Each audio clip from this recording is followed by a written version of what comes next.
Class में उपस्थित सभी गुरु भगवंतों को वंदना नमन। सभी भाई बहनों को जय जिनेन्द्र, जय महावीर। सरमन संघ ऑनलाइन एजुकेशन के अंतर्गत धार्मिक शिविर की कक्षाएं चल रही है। जैन धर्म बेसिक्स की क्लास में आप सभी का स्वागत है। मथेन वंदामी गुन्ना जी, हाँ जी। साता से गुन्ना जी। जी जी जी स्टार्ट कर लीजिए प्लीज। जी। आज की क्लास शुरू करने से पूर्व मन की तैयारी करेंगे। मन की तैयारी के लिए आंखें बंद, पीठ कमर गर्दन सीधी, दोनों हाथ जोड़ लेंगे। 3 बार महामंत्र नवकार का उच्चारण करेंगे। नमो हरिहंतानम, नमो सिद्धानम, नमो आयरियानम, नमो वजायानम, नमो लोई सब साहुनम, नमो हरिहंतानम, नमो सिद्धानम, नमो आयरियानम, नमो वजायानम, नमो लोई सब साहुनम, नमो हरिहंतानम, नमो सिद्धानम, नमो आयरियानम, नमो वजायानम, नमो लोई सब साहुनम। एसो पंच नमोकारो सब पावपनासनो, मंगलानंच सबेसी, पड़े मंगवाई मंगलम, मंगलानंच सबेसी, पड़े मंगवाई मंगलम। आज की क्लास शुरू करने से पूर्व पंच परमेष्ठी भगवंतों को हमारा नमन हो। अपने अपने गुरुदेव को नमन कीजिए। आत्म ज्ञानी सदगुरुदेव युग प्रधान आचार्य सम्राट पूज्य श्री शिव मुनि जी महाराज साहब के चरण कमलों में नमन कीजिए। उनके आशीर्वाद से यह कक्षा चल रही है। संघ सेतु उपाध्याय प्रवर पूज्य गुरुदेव श्री रविंद्र मुनि जी महाराज साहब के चरणों में नमन। उनकी प्रेरणा से हम सब यह सीख पा रहे हैं, अपने जीवन में कुछ बातें अमल करने जा रहे हैं। अपने अपने गुरु भगवंत को नमन करेंगे, उनसे प्रार्थना करेंगे कि हम जो कुछ भी ग्रहण करने जाएं वो हमारी बुद्धि में रहे, हमको याद रहे। इस कक्षा के दौरान हमारा ध्यान इधर उधर ना जाए, हम पूरी तरह एकाग्रचित होकर पूरी कक्षा का आनंद ले सकें। आज का जो हमारा टॉपिक है, आज हम बात करेंगे संत दर्शन, गुरु दर्शन। गुरु दर्शन यानी कि संतों के दर्शन करना। संत वो जिन्होंने अपने घर का त्याग कर दिया है, जो 5 महाव्रतों को स्वीकार करते हैं। इस पंचम काल के अंदर, अभी वर्तमान समय के अंदर संत दर्शन के प्रति लोगों की इच्छा कम होती जा रही है। मोबाइल की तरफ ज्यादा ध्यान है, यूट्यूब की तरफ ज्यादा ध्यान है, पर संत दर्शन की तरफ कोई रुझान नहीं है। तो आज हम चर्चा करेंगे कि जीवन के अंदर संत दर्शन का क्या महत्व होता है, हमारे जीवन में गुरु होना क्यों जरूरी होता है। ठीक है, आपसे मैं एक सवाल पूछती हूँ कि जीवन के अंदर माँ का होना क्या है, बहुत आवश्यक है। यदि आज हम इस दुनिया में हैं, जो कुछ भी कर रहे हैं, उसका कारण हमारी माँ ही है। आप जानते ही हो कि माँ अपने बच्चों को क्या देती है, संस्कार देती है, लालन पालन करती है, प्यार करती है, उसको संस्कार देती है। तो जिस प्रकार जीवन के अंदर माँ का होना क्या है, जरूरी है, उसी प्रकार कहते हैं जीवन के अंदर गुरु का होना भी क्या होता है, बहुत जरूरी होता है। मन में विचार आ रहा होगा कि दुनिया के अंदर कितने बच्चे ऐसे हैं जो बिना माँ के ही पलते हैं, उन बचपन में ही उनकी माँ उनको छोड़कर चली जाती है। क्या वो जीवन नहीं जीते हैं? वो जीवन तो जीते हैं माँ के बिना, परंतु उनको अपने जीवन के अंदर बहुत सारे संघर्षों का सामना करना पड़ता है। ठीक है, तो माँ ही होती है जो व्यक्ति को सही क्या देती है, शिक्षा देती है। इसी प्रकार कहते हैं आपके मन के अंदर ये भी सवाल आ रहा होगा कि इतने सारे गुरु हैं, आपने अपने जीवन के अंदर अब तक कितने गुरुओं के दर्शन कर लिए होंगे, आपको याद भी नहीं होगा। बचपन से अब तक यदि आप लिस्ट बनाने जाओ तो आप ये लिख नहीं पाओगे कि अब तक आपने कितने महाराजों के दर्शन किए हैं। तो मन में विचार आता है, क्या इस संसार के अंदर जितने भी गुरु हैं, जितने भी संत महात्मा हैं, वो लोग भी तो गुरु के बिना जी रहे हैं।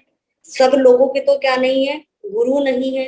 गुरु तो दुनिया के अंदर कुछ ही लोगों के क्या होते हैं, अपने गुरु होते हैं।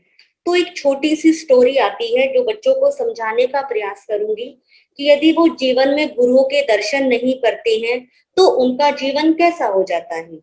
तो स्टोरी है अकबर और बिरबल की। इसका नाम सभी ने सुन रखा होगा, ठीक है ना बच्चों, सबने सुना होगा।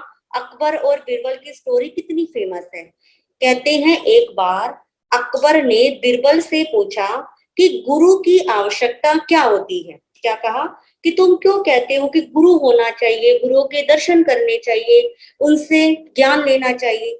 तो बिरबल ने कहा, हुजूर आपका जो प्रश्न है इसका जवाब मैं आपको अभी नहीं दूंगा, 10 साल के बाद दूंगा। क्या कहा कि इसका जवाब मैं आपको 10 साल के बाद दूंगा। ठीक है, ये बात हो ही गई। उसके बाद कहते हैं बिरबल जो था, वो छोटे छोटे जो बच्चे थे जो अभी दूध पीते थे, उन बच्चों को एक जंगल के अंदर एक गूंगी आया के पास छोड़ आया। गूंगी आया यानी कि जो क्या होती है, मदर टेकर होती है, आजकल बहुत चल रहा है। तो ऐसी आया के पास छोड़ के आ गए कि तुम्हें इन बच्चों का क्या रखना है, लालन पालन करना है। अब वो बच्चे क्या हो रहे हैं, उस गूंगी आया के पास पल रहे हैं, धीरे धीरे क्या हो रहे हैं, बड़े भी हो रहे हैं। अब जब जैसे जैसे बड़े होने लगे तो 10 साल का समय हो गया, बीत गया। अब 10 साल के बाद बीरबल उन बच्चों को लेकर अकबर के पास आ जाती हैं और कहते हैं कि मैं आपका प्रश्न का उत्तर देना चाहता हूँ। आपने प्रश्न किया था कि जीवन के अंदर गुरु की आवश्यकता क्या होती है। अब वो कहा कि इसका सवाल देंगे ये बच्चे। अब 10 साल के बच्चे अकबर के सामने लाकर खड़े कर दिए।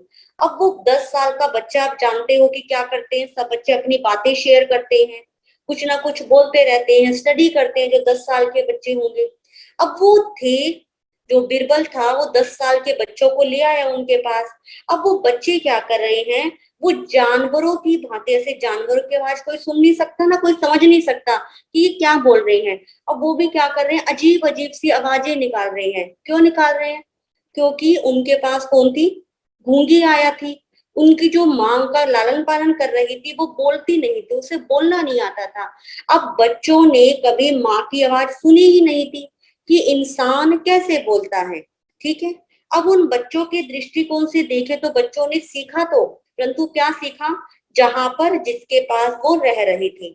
अब इस बात का क्या पता लगता है कि जैसे उनको बच्चों को परवरिश मिली और वैसे ही बच्चों का क्या हो गया, जीवन हो गया। तो इसीलिए कहते हैं बिरबल ने अकबर को कहा कि मैं आपसे यही बात कहता हूँ कि जीवन में गुरु का होना बहुत जरूरी है। ये बच्चे छोटे थे, अब ये छोटे बच्चे गूंगी आया के पास रहे। अब इन्होंने उससे शिक्षा ही नहीं ली, इनको पता ही नहीं कैसे बोलना है, कैसे क्या करना है, इसलिए ये क्या है, बोल नहीं पा रहे हैं। तो बिरबल ने कहा कि इस जिस प्रकार ये बच्चे बोल नहीं पा रहे हैं, उसी प्रकार जीवन के अंदर गुरु की क्या होती है, आवश्यकता होती है। तो गुरु क्या करते हैं, गुरु की आवश्यकता क्या होती है, ये हम आगे पढ़ेंगे।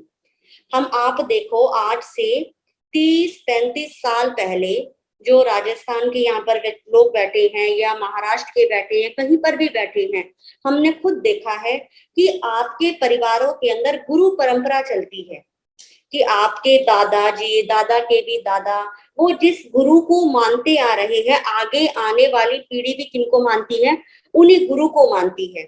और आज के समय में बच्चे जो हो रहे हैं वो गुरुओं के पास जाने को क्या नहीं होते, तैयार ही नहीं होते। आप कहीं मूवी में ले जाओ तो फटाफट खुश होके जाएंगे, परंतु गुरुओं के पास जाने के लिए क्या नहीं है, समय नहीं है। और समय ना होने के साथ साथ उनके पास क्या नहीं, इंटरेस्ट भी नहीं है। इसलिए आज गुरुओं का स्थानक में जाने के लिए बच्चों का इंटरेस्ट क्या होता जा रहा है, कम होता जा रहा है। पहले परंपरा से गुरु चलते थे और फिर हर साल गुरुओं के दर्शन करवाए जाते थे। आजकल के माता पिता भी बच्चों को घूमने के लिए तो ले जाएंगे, परंतु उनको गुरुओं के दर्शन करवाने के लिए नहीं लेकर जाएंगे। ठीक है, इसलिए जब तक गुरु मंत्र की, व्यक्ति ने कोई गुरु मंत्र लिया हुआ हो, आपने किसी को गुरु माना हुआ होता है, तो उसके जीवन में क्या आ जाते हैं, संस्कार आ जाते हैं। अब प्रश्न है कि गुरु मंत्र क्यों आवश्यक है। कहते हैं जब कोई भी व्यक्ति गुरु मंत्र ले लेता है, किसी को आप अपना गुरु मान लेते हैं, तो गुरु की पावर हमारे भीतर आ जाती है। आप कोई भी गलत काम करोगे, कहीं पर भी मुसीबत में फंस जाओगे, आपका कोई एग्जाम है, कोई इंटरव्यू है, यदि आपने गुरु मंत्र लिया हुआ है और उस समय मन से गुरु को याद करते हो कि गुरुजी मेरा ये काम है और मैं करने जा रहा हूँ, आप क्या देना, आशीर्वाद देना, उस समय हमें गुरु की क्या मिलती है, पावर मिलती है, गुरु की एनर्जी मिलती है। और जितनी श्रद्धा के साथ हम गुरु को याद रखते हैं, उतनी ही श्रद्धा से क्या हो जाता है, हमारे काम आगे आगे बढ़ने लग जाते हैं। आपको पता है, मुझे कौन कौन बताएगा कि हमारे गुरु कौन है, आप गुरु किसे कहेंगे। ये हमारा पहले भी प्रश्न हो चुका है कि गुरु किसे कहते हैं। गुरु वो होते हैं जिन्होंने 5 महाव्रतों को धारण किया हुआ हो।